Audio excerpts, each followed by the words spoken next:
주의 곁에 있을 때 마음이 든든하오니 주여 내가 살 동안 인도하여 주소서.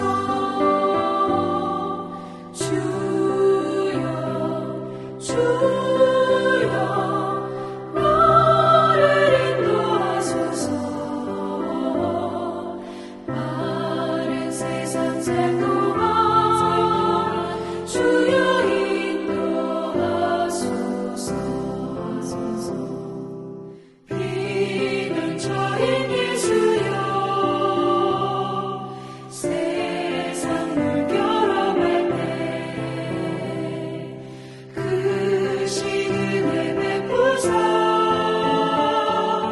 나를 숨겨주소서. 주여 나를 인도하소서. 마른 세상 살 동안 주여 인도하소서.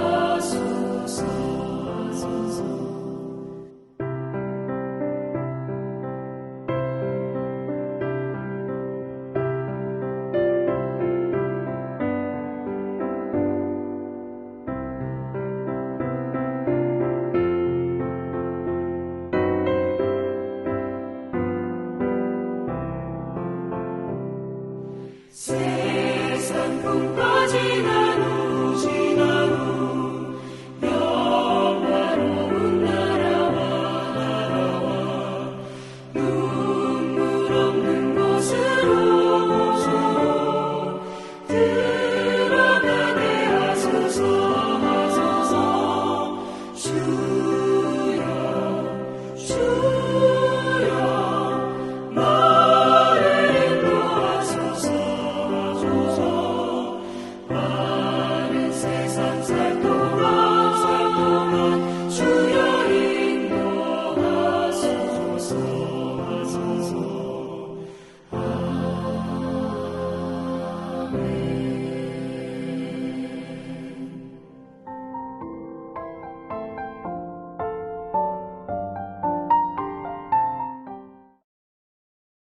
내 형제들아, 너희는 선생된 우리가 더 큰 심판을 받을 줄 알고 선생이 많이 되지 말라.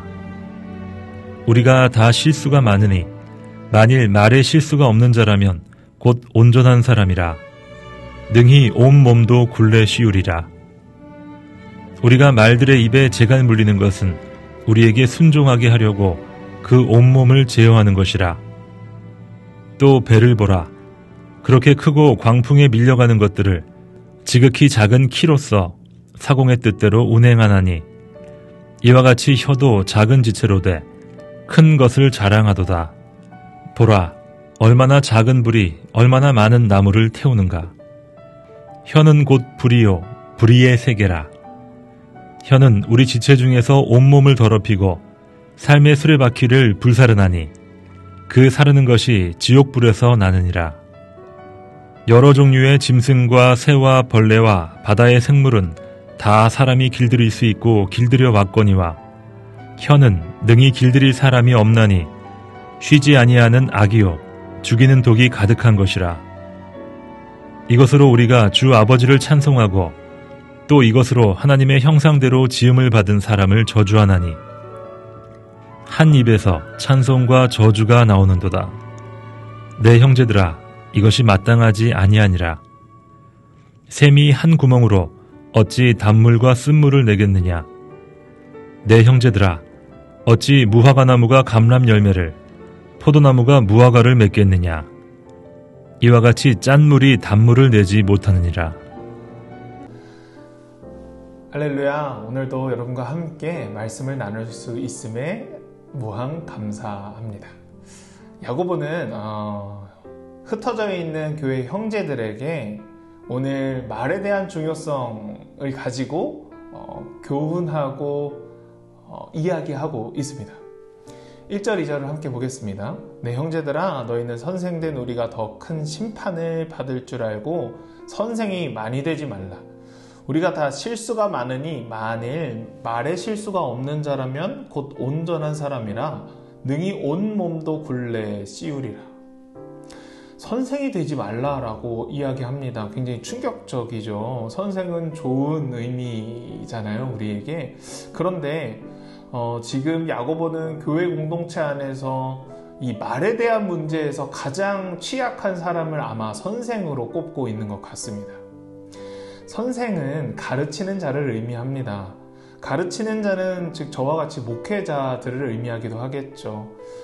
현대 교회에서 우리가 가장 아쉽고 사실 가슴 아픈 부분이 바로 이 목회자들의 문제에 있을 것입니다. 그렇게 저 역시도 굉장히 이 부분에 있어서 깨어 있어야 한다고 생각을 하고 있습니다. 언어, 말 굉장히 중요하죠. 가르치는 자, 이렇게 지도력이 있는 사람들, 교회 공동체 안에서 지도자들에게는 그것이 비단 목회자뿐만 아니라 평신도 지도자들에게도 이 말이라는 것은 굉장히 중요합니다. 그 영향력이 실로 대단하기 때문이지요. 그래서 결국 1절 말미에 야고보는 선생이 많이 되지 말라라고 얘기하고 있습니다. 선생은 교회 공동체 안에 필요합니다. 그러나 많은 사람들이 혹은 모두가 다 선생이 될 수는 없죠. 좋은 선생이 되면 좋겠지만 그러기 어렵습니다. 그렇기 때문에 오히려 이 말에 어려움을 겪고 혹은 이 말 때문에 많이 상처가 나는 가운데 많은 사람들이 선생이 되기보다 그냥 섬기고 함께 서로를 위해가는 공동체원으로 살아가는 것이 유익할 수 있겠다라는 야고보의 판단 같습니다. 왜 그러냐면 실수가 많은 사람이기 때문이에요. 2절에 보니까 우리가 다 실수가 많으니 만일 말에 실수가 없는 자라면 곧 온전한 사람이라 능히 온몸도 굴레 씌우리라. 이렇게 얘기하고 있어요. 우리는 다 실수가 많은 사람들인데 그 중에 혹시 말에 실수가 없는 사람이 있다면 그 사람은 진짜 온전한 사람이다.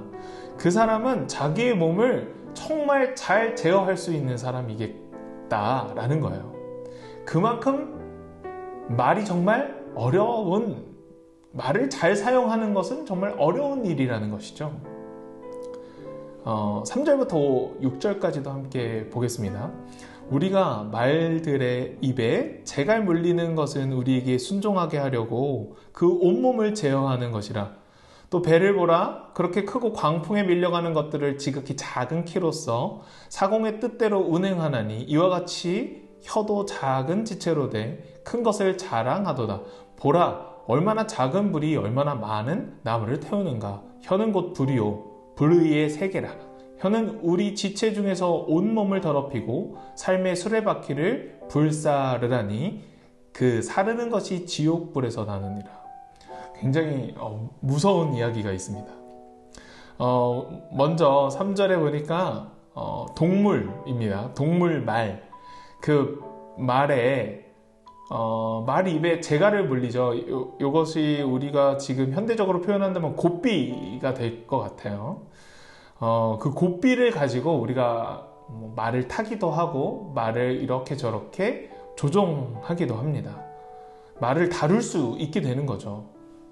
그리고 4절에 보니까 아주 큰 배가 있어도 그 큰 배를 위협하는 광풍이 불어도 그 배를 움직일 수 있게 원하는 방향으로 움직일 수 있게 하는 그 키를 가지고 배를 조정하는 사공이 자기 뜻대로 그 작은 키로 큰 배를 마음대로 움직이지 않느냐 이런 얘기를 또 합니다.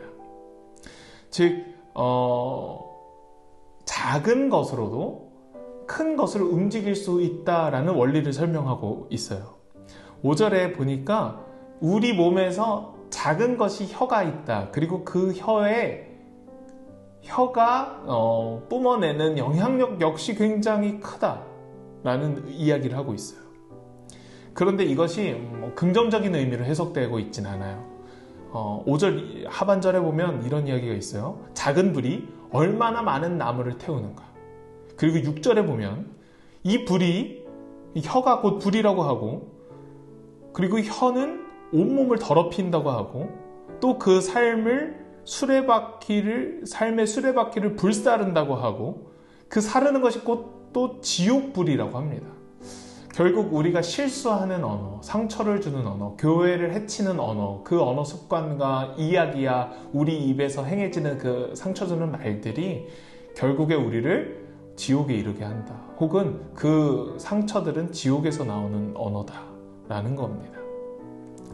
그러니 이러한 나쁜 언어들은, 좋지 않은 언어는 교회 공동체에 해가 된다는 이야기를 야고보가 하고 있는 것입니다.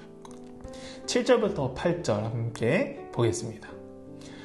여러 종류의 짐승과 새와 벌레와 바다의 생물은 다 사람이 길들일 수 있고 길들여 왔거니와 혀는 능히 길들일 사람이 없나니 쉬지 아니하는 악이요 죽이는 독이 가득한 것이라. 짐승과 새와 벌레와 바다 생물까지 다 사람이 길들일 수 있다는 겁니다. 여러분, 반복적인 훈련을 통해서 동물들도 사람의 훈련을 통해서 그들을 조종할 수 있습니다.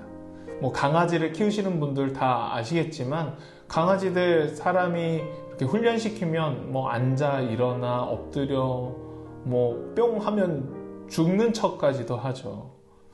이와 같이 동물들도 길들이면 길들여진다는 거예요. 훈련이 된다라는 것이죠.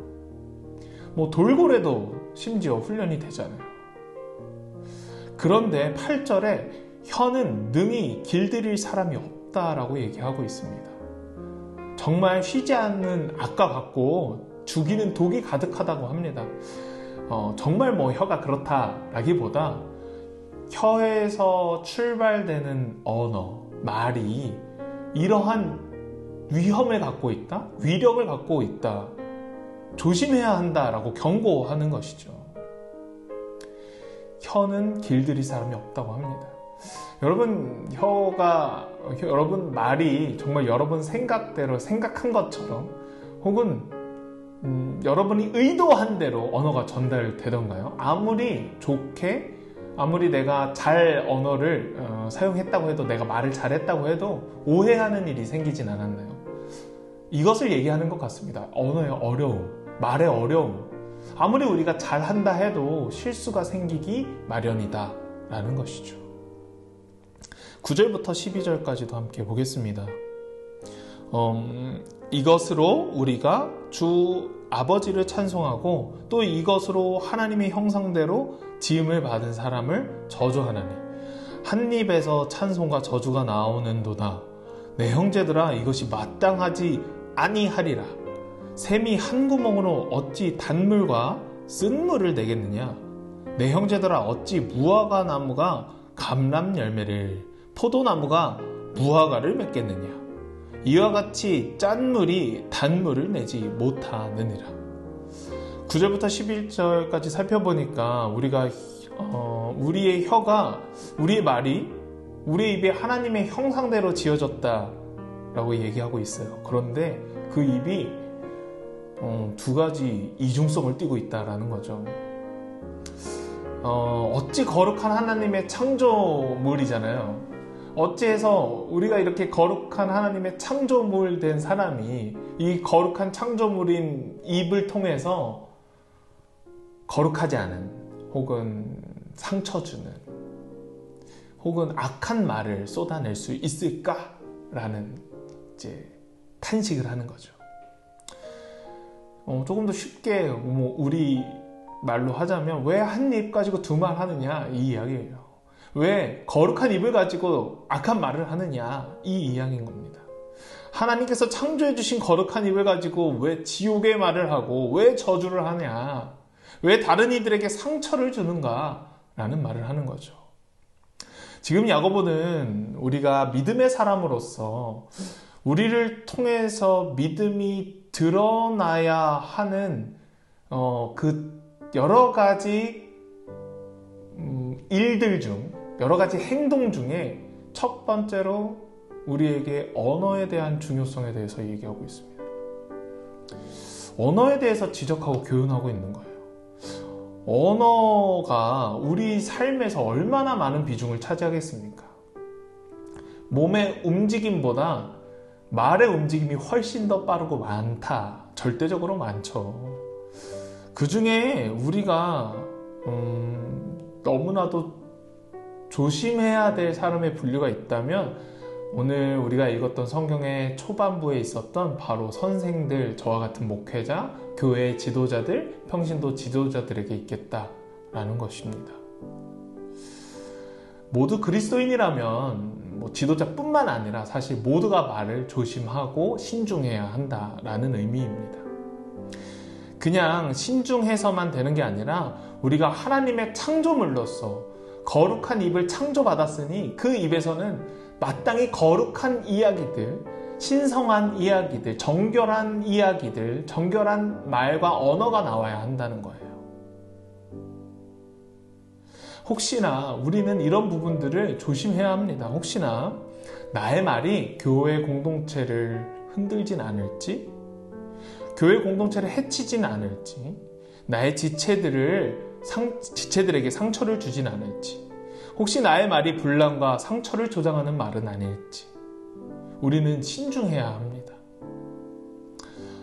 오늘 이 야고보서의 이야기, 그리고 야고보의 이 교훈들을 살펴보면서 우리는 한 가지 깨닫고 또 회개해야 되는 부분이 있다면 우리의 입술을 통해서 하나님께서 영광을 받으셔야 합니다. 마땅합니다. 그렇죠. 우리는 그렇기 때문에 찬양하는 것이고 말씀을 선포하는 것이죠. 그런데 이렇게 거룩하게 창조된 창조물, 이 입과 혀를 가지고 우리는 하나님이 기뻐하시지 않는 말들을 우리 삶 속에서 너무나도 자연스럽고 뻔뻔하게 한다는 겁니다. 그것은 우리가 분명히 회개해야 하는 것이죠. 그렇기 때문에 사랑하는 한양제일교회 성도 여러분, 우리 함께 거룩한 언어 습관을 연습하고 연단하는 기회가 되길 주님의 이름으로 축원합니다. 하나님께서 주신 이 아름다운 입술로 나의 형제 자매를 위로했으면 좋겠고 사랑의 말들이 넘쳐났으면 좋겠습니다. 하나님께서 주신 이 입술로 하나님을 찬양하고 기도와 말씀을 고백하고 또 나의 가까운 지체들에게 사랑의 언어로 사랑을 고백하고 위로하는 일들이 더욱더 많아졌으면 좋겠습니다. 그래서 우리 오늘 야고보가 이렇게 교훈하고 지적했던 부분들에서 자유한 저와 여러분이 되기를 주님의 이름으로 축원합니다. 기도하겠습니다. 오늘도 야고보의 가르침을 통해서 우리를 돌아봅니다. 한없이 약하고 불완전한 우리를 인정합니다. 하나님, 우리 안에 못된 습관이 있습니다. 바로 언어 습관입니다. 우리가 남을 헐뜯고 비난하고 정죄하고 상처를 주는 습관이 있다면 오늘 이 시간부터 우리 안에 제거하여 주시고 또한 예수님의 핏값으로 세운 이 교회의 지도자들의 입술과 혀를 붙잡아 주셔서 우리로 하여금 교회가 회복되게 하시고 아름다운 예수 그리스도의 복음이 전파되게 하시옵소서. 하나님, 비난하기보다는 공감과 위로하게 하시옵소서. 판단하기보다는 격려하게 하시고 상처 주기보다는 사랑으로 보듬어 주는 말들로 교회 공동체가 세워지게 도와주시옵소서. 오늘도 슬픔과 걱정 또한 질병의 고통과 관계의 아픔으로 씨름하고 있는 하나님의 자녀들이 있습니다. 그들을 위로하여 주시고 그들의 어려움 위에 하나님의 인도하심으로 그들을 회복시켜 주시옵소서. 치유하여 주시옵소서. 오늘도 가장 아름다운 입술로 아름다운 고백을 하는 우리들이 되겠사오니 오늘 하루의 우리의 삶도 지켜주시옵소서. 언제나 우리를 사랑으로 돌봐주시는 예수 그리스도의 이름으로 기도드립니다. 아멘.